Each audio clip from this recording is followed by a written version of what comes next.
আসসালামু আলাইকুম। আজকে বাচ্চাদের জন্য কিছু টিফিন রেডি করব, সাথে আপনার সাথে শেয়ার করব সমোসা এবং অন্তন। তো আমার ছেলে মেয়ের জন্য অনেকদিন বানানো হয় না, আসলে গতকাল সবজি বানিয়ে রেখেছিলাম কিছুটা চিকেন দিয়ে। তো সেই ক্ষেত্রে আমি চিকেন অন্তন এবং সমোসাটা বানিয়ে নেব। তো আজকে ডো মাখাটা দেখাই নেই, আমি তেল এবং লবণ ভালোভাবে তেল দিয়ে লবণ দিয়ে ময়দা মেখে নিয়েছি, সেটা স্কিপ হয়ে গেছে।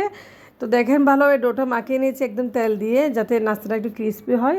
তো ডোটা আসলে ভালো হলে নাস্তাটা খেতে মজা লাগে। দেখেন আমি এখানে চিকেন অন্তন এবং সমোসার জন্য ডোটা রেডি করে নিয়েছি। খুব সহজে আমি রুটি বেলে আজকে সমোসাগুলো বানিয়ে নেব। আর আমার ছেলে মেয়ে অনেক দিন পরে পরে এটা খুঁজে, আসলে যেহেতু স্কুলে যায়, তো স্কুলের টিফিন বাসাতে করে নিয়ে যেতে চাই, সেজন্য আজকে আমি সমোসা বানাতে চলে আসলাম। তো রুটি একটা বেলে নিয়েছি, দেখেন খুব পাতলা করে সমোসার জন্য।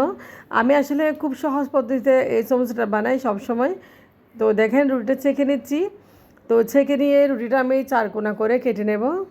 তো এখানে আমি অন্তনের জন্য এবং সমোসার জন্য রুটি বেলে নিয়েছি। দেখেন রুটিগুলো ছেঁকে নিয়েছি, আর অন্তনের রুটিগুলো দেখেন কত বড় বড় আর পাতলা সাইজ করে কেটেছি। এখন আমি সমোসার জন্য রুটিগুলো কেটে নিয়েছি 4 ভাগ করে, কারণ খুব সহজ পদ্ধতি সমোসাটা আপনার সাথে শেয়ার করবো আজকে। তো 4 ভাগ করে কেটে নিয়েছি, দেখেন খুব সুন্দর করে এই 4 ভাগ আমি সমোসা বানাবো এভাবে। তো এইরকম সমোসা আসলে খুব সহজ, যারা মানে একদম সমোসা বানাতে পারে না তারা চাইলে একদম এরকম শীট কেটে খুব সহজে সমোসা বানাতে পারেন। আমি এখানে গাজর, আলু আর মুরগি ব্লেন্ড করে একদম কিমা করে নিয়েছি। তো এই আসলে সমোসাটা খেতে খুব মজা। দেখেন সবগুলা সমোসা বানানো হয়ে গেছে একটা একটা করে।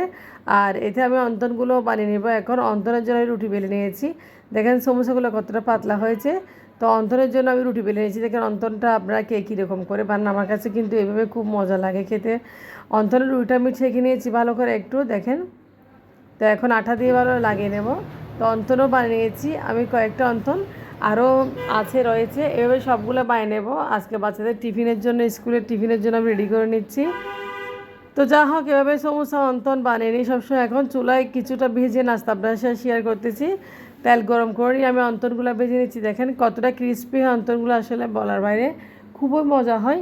আর নাস্তার পুরটা আমি খুব ভালোভাবে রেডি করে নিয়েছি। এখানে দিয়েছি চিকেন আর আলু দিয়েছি, গাজর দিয়েছি, আদা রসুন বাটা দিয়েছি, পেঁয়াজ কুচি, কাঁচামরিচ এবং ধনিয়া পাতা ও দিয়েছি এখানে গোলমরিচের গুঁড়া। সব কিছু দিয়ে আমি চিকেনের পুরটা রেডি করে নিয়েছি। তো দেখেন এখানে নাস্তাগুলা খুব সুন্দর করে হয়ে গেছে। তো অন্তরগুলো খুব সুন্দর করে বেজে নিয়েছি, একদম দেখেন খুব ক্রিস্পি ক্রিস্পি হয়ে গেছে। এখন চুলা থেকে আমি নামিয়ে আপনার সাথে শেয়ার করবো, একটা প্লেটে নিয়ে নেব। তো আমি চুলা থেকে নামিয়ে নেবো, এখন একটা প্লেটে নিয়েছি তেল জড়িয়ে, দেখেন। তো তেলের কড়াইতে আসলে ভাজলে নাস্তাগুলো খুব সুন্দর হয়, সবসময় মনে রাখবেন। তো যেহেতু কালো কড়াইটা আসলে তেলের জন্য বানিয়েছি। তো নাস্তাগুলো ভাজা হয়ে গেছে, এখন একটা প্লেটে নিব। খুব সুন্দর অন্তর রেসিপি। তো অন্তরগুলো একটা প্লেটে নিয়ে নিয়েছি, কালারটা খুব সুন্দর এসেছে। আর এখন আমি সমোসা ভেজে নিচ্ছি। তো সমোসাগুলো একদম হালকা ঠান্ডা তেলে ভেজে নিচ্ছি, আর বেশিক্ষণ সময় লাগবে না।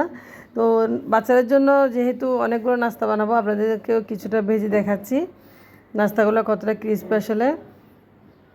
তো সমোসাটাও হয়ে গেছে খুব সুন্দর, দেখেন কালারও খুব সুন্দর এসেছে। এরপর যে সমোসাটা আমি একটা প্লেটে নিয়ে নেব। তো এভাবে আমি নাস্তাগুলো আসলে বানিয়ে ফ্রোজেন করব, আমার ছেলে মেয়ের জন্য কিছুটা ফ্রোজেন করব। তো দেখেন সমোসাগুলো উপর থেকে ক্রিস্পি হয়েছে, খুব সুন্দর লাগতেছে। তো এরকম নাস্তার রেসিপি দেখার জন্য অবশ্যই আমার পেজ একটা ফলো দিয়ে সাথে থাকবেন। তো বাচ্চাদের টিফিনে আপনারা চাইলে খুব সহজে এরকম নাস্তা বানিয়ে ডিপে রাখতে পারেন ফ্রোজেন করে। বাচ্চারা স্কুলে যাওয়ার সময় আপনারা চাইলে ভেজে টিফিন বক্সও দিতে পারেন, বাইরে নাস্তা না যদি না খাওয়াতে চান বাচ্চাদেরকে। তো আজকের ভিডিও একটু পর্যন্ত, আল্লাহ হাফেজ।